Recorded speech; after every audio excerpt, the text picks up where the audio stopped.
Welcome to பிக்கு stories Tamil. Deepavali வந்துவிட்டது. கிராமம் முழுவதும் சந்தோஷம் நிறைந்திருந்தது. எல்லா குழந்தைகளும் பட்டாசுகள் வாங்கி மகிழ்ந்தார்கள். ஆனால் அருணின் கைகளில் ஒன்றுமில்லை.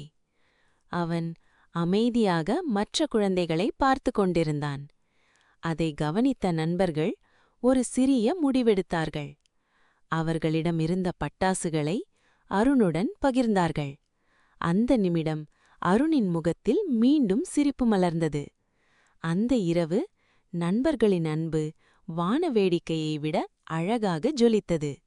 அன்று அவர்கள் புரிந்து கொண்டார்கள், உண்மையான தீபாவளி பட்டாசுகளில் இல்லை, பகிர்ந்த மகிழ்ச்சியில்தான்.